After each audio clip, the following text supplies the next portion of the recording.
Special কিছু করতে হবে, তুমি অর্ডিনারি ভাবে করলে হবে না। জাস্ট লাইক তোমার বন্ধু হয়তো মাইট বি এই টাইমে ঘুমাচ্ছে, তোমার বন্ধু হয়তো মাইট বি এই টাইমে চ্যাটিং করতেছে, তোমার বন্ধু হয়তো এই টাইমটাতে ইনস্টাগ্রাম বা টিকটক দেখতেছে। হ্যাঁ, সাময়িক রিক্রিয়েশন তোমার চেয়ে বেশি, তা অনেক বেশি। তুমি আর ফিল করতে হবে যে তুমি থাকে না রোজার সময় আমরা সংযম রাখি, রোজার সময় আমরা সংযম থাকবো। তো তোমার টাইমটা মনে করতে হবে যে পুরো টাইমটাই রোজা। রোজা এই সেন্সে যে তুমি সংযম রাখবা, নিজের সংযত রাখবা অলওয়েজ।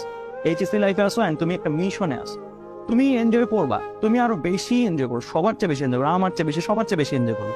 তুমি যেহেতু ভালো স্টুডেন্ট অ্যান্ড পরিশ্রম করছো অনেক বেশি, তুমি যখন ধরো ফর এক্সাম্পল গুগলের লিড ইঞ্জিনিয়ার বা এরকম বড় বড় পজিশনগুলোতে যাবা, তখন তোমার এনজয়মেন্ট কি বাকি কেউ ধরার ছোঁয়ার কাছে থাকবে?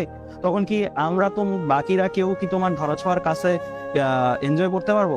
বা তুমি যে পরিমাণের এনজয় করার সুযোগ স্কোপ সবকিছু তোমার কাছে আল্লাহ দিবে, সেটা কি বাকি কাউরে দিবে? দিবেন। সো তোমরা ফিল করতেছো তুমি 2022-এর ওয়ার্ল্ডটা লিড করবা না, 2022-এর ওয়ার্ল্ডটা তোমার জন্য না। তোমার জন্য মাইট বি এর চেয়ে বেটার ওয়ার্ল্ড, যেটা হচ্ছে আরো ফিউচারিস্টিক, আরো ধরো অ্যাডভান্স টেকনোলজি আসছে, ওই ওয়ার্ল্ডটা তোমার জন্য। ওই ওয়ার্ল্ডে তুমি মার্সিডিজ চালাবা, ওই ওয়ার্ল্ডে তুমি টেসলা চালাবা। সো দ্যাটস ওয়াই তুমি বর্ন করছো, দ্যাটস ওয়াই তুমি জন্ম নিছো, দ্যাটস ওয়াই তুমি পরিশ্রম করছো।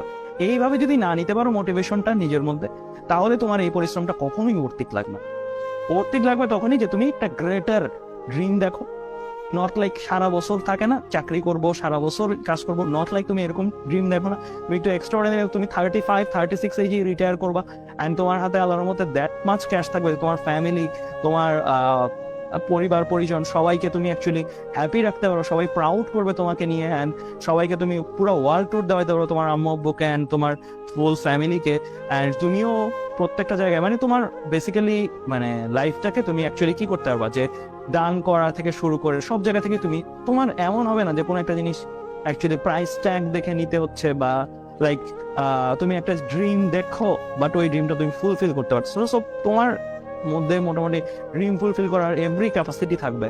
সো ওইভাবে তুমি পরিশ্রম করতেছো, ওইভাবে তুমি গ্রো হতে চাচ্ছ। সো তোমার অবশ্যই অন্যান্যদের মতন রিক্রিয়েশন করলে হবে না, তাহলে তো সবাই ওই লাইফটা পেতো, সবাই তো এই লাইফটা পায় না। অ্যান্ড সামনে যে যুগটা আসছে, টু বি অনেস্ট, সেই যুগটা অনেক কঠিন হবে, কঠিন হবে, আবার সহজও হবে। কঠিন হবে কাদের জন্য? যারা রেগুলার লাইফ বা মানে out of the box think করতে পারতেছে না। কারণ স্বাভাবিক, তুমি নিজেই চিন্তা করে দেখো, 10 বছর আগে আমি যে তোমাকে এভাবে পড়াচ্ছি, আমি কি এটা চিন্তা করছি যে আমি 10 বছর পরে আমার একটা ছাত্রকে অনলাইনের থ্রুতে পড়াবো, অ্যান্ড অনলাইনের থ্রুতে তুমি একটা দূরের জায়গা থেকে বসে আমার ক্লাসগুলো করবো? এটা তো কেউ থিঙ্কও করেন, রাইট? তাই না? তো আজকে থেকে 10 বছর পরেও তার মানে এমন কিছু জব তৈরি হবে যেই জবগুলো মাইট বি কেউ থিঙ্ক করতেছে না, আবার এমন কোনো জব বাতিল হয়ে যাবে যেই জবটা মাইট বি এখন অনেক থিয়ারিস্ট, অনেক ড্রিম জব, রাইট? সো যুগ অনেক র্যাপিডলি চেঞ্জ হচ্ছে, টেকনোলজি অনেক ফাস্ট আগানোর কারণে। সো সামনের যে যুগটা আসতেছে, ওই যুগে বেসিক্যালি তুমি যদি টেমপ্লেট জব, টেমপ্লেট কিছু করার চিন্তা ভাবনা করো, মাইট বি সাকসেসফুল নাও হতে পারো। সো তোমার একটু অ্যাডভান্স থিঙ্কিং করতে হবে। অ্যান্ড অ্যাডভান্স থিঙ্কিং এর সুবিধা যেটা, সেটা হচ্ছে যে একজন অনেকজনের ইনকামটা করে ফেলবে। ধরো একজন মানুষ একটা কিছু আবিষ্কার করলো, সে অনেকজনের ইনকামটা করে ফেলবে, আর অনেকজন বেকার হয়ে যায়। সো এটা অ্যাকচুয়ালি আমি বলবো পজিটিভ না নেগেটিভ আমি জানি না, বাট একজনের জন্য এটা খুবই পজিটিভ, বাকি জনের জন্য এটা কি বেকারত্ব, রাইট? সো দেখো, তুমি প্রত্যেকটা টেকনোলজি যতগুলো আগাচ্ছে, প্রত্যেকটা টেকনোলজির এভলিউশন কি এক একটা জবকেই তো কিল করতেছে, রাইট? এক একটা প্রফেশনকেই তো কিল করতেছে, রাইট? অ্যান্ড প্রফেশনকে কিল করতে দ্যাট মিনস কি ওই প্রফেশনে যারা মানুষ ছিল তাদেরকে বিকল্প ভাবতে হচ্ছে, তাদেরকে বিকল্প জায়গায় যেতে হচ্ছে। অ্যান্ড যারা এটা ক্রিয়েট করতেছে তারা মাইন্ড বি কি 100 জনের ইনকামটা ও একা করে ফেলতেছে, right? So this is life, and সামনে এই জিনিসটা আরো অনেক প্রকট হবে। সো এটাই আমি বলবো যে তোমাদেরকে আরেকটু স্মার্ট ওয়েতে আগাতে হবে, মানে নট লাইক শুধুমাত্র পড়লাম শেষ করলাম এরকম না। তোমাদের চিন্তা করতে হবে যে তোমরা মানে ন্যাশনাল লেভেলেও না, ইন্টারন্যাশনাল লেভেলে থিঙ্ক করতে হবে যে ইন্টারন্যাশনালি বাকিরা কি করতেছে, বাইরের যুগে এখন কি চলতেছে, যেটা আমাদের আমাদের দেশে আসেনি, থার্ড ওয়ার্ল্ড কান্ট্রিগুলোতে আসেনি, দেন আমরা এটা কিভাবে আনতে পারি বা আমি কিভাবে যেতে পারি। অ্যান্ড অবশ্যই এখানে এর জন্যই চান্স পাওয়ার, আমি বলতেছি না বুয়েটে চান্স পাইলে লাইফ সার্থক। কারণটা কি? কারণ হচ্ছে ধরো ফর এক্সাম্পল তুমি বুয়েটে চান্স পাইলা না বা ভালো কোনো কিছু অ্যাচিভ করো, নট অনলি বুয়েট বাট তুমি যে কোনো জায়গা থেকে ভালো করতে পারো, সো করলা না, তো তোমাকে কেন শুনবে? ওয়াই? তুমি একটা স্টেজে দাঁড়ায় কথা বলবা, তোমাকে মানুষ শুনবে? এত সময় নেই তো মানুষের। তোমাকে ওই পরিচয়টা দিতে হবে যে হ্যাঁ তুমি এক্সিস্টিং সিস্টেমে তুমি টপার, এক্সিস্টিং সিস্টেমে তুমি টপার। দেন তুমি যদি সিস্টেমকে চেঞ্জ করতে আসো, তোমাকে মানুষ মানবে। তুমি যদি এক্সিস্টিং সিস্টেমে ফেইলিয়ার হও, অ্যান্ড তুমি সিস্টেমটা চেঞ্জ করতে চাচ্ছ, তাহলে মানুষ ভাবে কি ও পারে না নিজে, অ্যান্ড ও এখন এক্সকিউজ বা ও এখন নিজের ব্যর্থতাটাই ডাকতেছে সিস্টেমের দোষ বলে। মাইট বি তুমি রাইট কথা বলতেছো, কিন্তু তখন তোমার কেউ শুনবে না, নো ওয়ান উইল মানে হিয়ার ইউ, মানে তোমাকে কেউ অ্যাটেনশন দিবে না, ঠিক আছে? সো এই জায়গাটাতে খেয়াল রাখতে হবে তোমাদের, যে তোমাদের এই যে পড়াশোনার একটা বড় উদ্দেশ্য আছে।